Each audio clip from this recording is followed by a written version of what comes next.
The only way anyone would read your write-up to the end is if their attention is caught and sustained all through your written piece. In this video, I'll be talking about 5 tips you can use to keep your readers glued to your written piece, regardless of the genre it falls. My name is Folakemi, and you're watching Several Writers TV.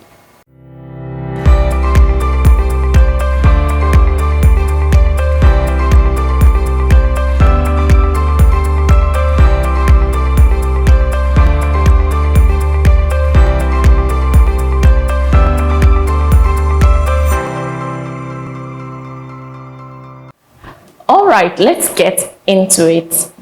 Generally, the first thing that hooks you to a write-up is the headline or title. It is the first thing that grabs your attention. But beyond that, a great title isn't an automatic ticket to making your readers like your content. Surely, an eye-catching title will make them pause, think, and even want more.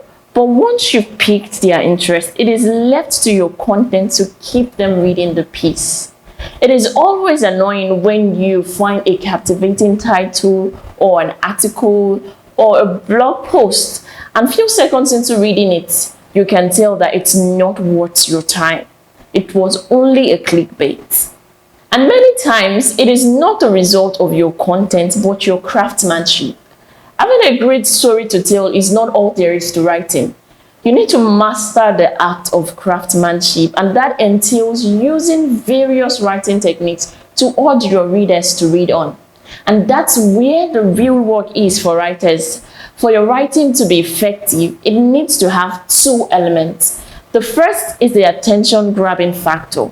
And that means you need to make your readers feel that your write-up is worth their time and effort. The second factor is to sustain and eventually meet their expectation. That is really important because you need to make your content truly worth their read and their time. Because no one would pick up an article or a story to read if there is no element of interest. So in this video, I will dwell more on what comes after a great title and how you can make sure your readers stick around to the very end of your writing, from your first chapter to the very last word in your writing. So here's the first thing you need to do. Number 1 is to pay utmost attention to your introductory sentences. Like your title, your opening sentence performs similar function. If your title sparked their interest, your opening sentence should continue the work. One of the ways to create a good opening sentence is to use the question technique. Questions propel you to seek answers. It creates a curiosity in your readers. When you ask a question, they either know the answer or they don't. And if they do, they're likely going to want to ascertain the answer to the question to know if it has changed or the facts and the figures still remain the same. If it's a rhetorical question, the personal element embedded in it will awaken their curiosity. Readers who are uncertain about an answer will seek it in your text and they will be motivated to read further. Here is a good example. Do you know tomatoes are fruits but considered vegetables by nutritionists? That's a question you might need answers to from the body of the text. So the second tip is to make your arguments clear. With a good introduction, the body of your write-up should corroborate your opening sentences. Articulate and express your viewpoint with clear-cut words. You don't want to sound uncertain or confused to your readers. So build your points logically and let your readers see and feel what you're trying to convey to them without stress. So learn to simplify your ideas and break those complex words into simpler words. Professionalism isn't really about the big grammars you write, but in how your words are easily understood and interpreted. So don't be blinded by complexities of words. The simpler your readers comprehend it, the better it is for you.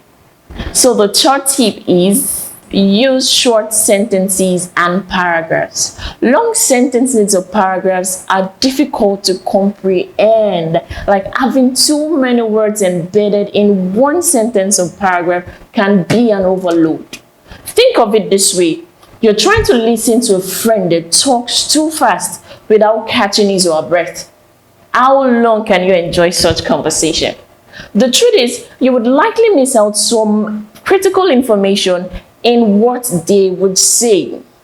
And that's the same effect lengthy sentences have on your readers.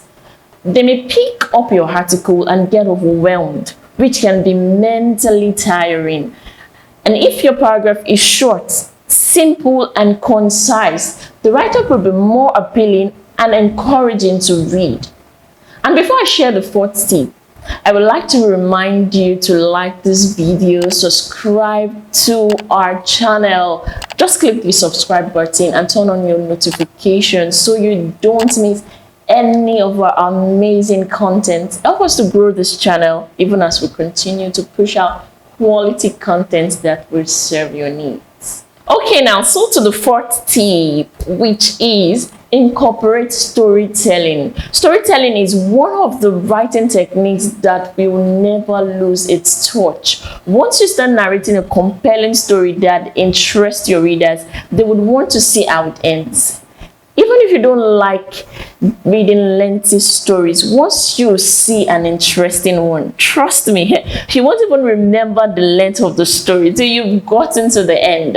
And for your fiction writings, you can fictionalize a relatable story, or you can write on people's experiences to drive home your point through storytelling. And now the last tip.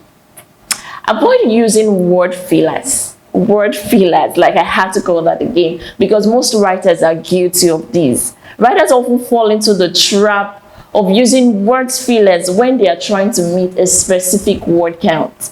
If you can communicate your point strongly enough, there will be no need to use word fillers. Words like really, okay, right, very, well, actually, yes, I think that actually is very common, basically, and so on.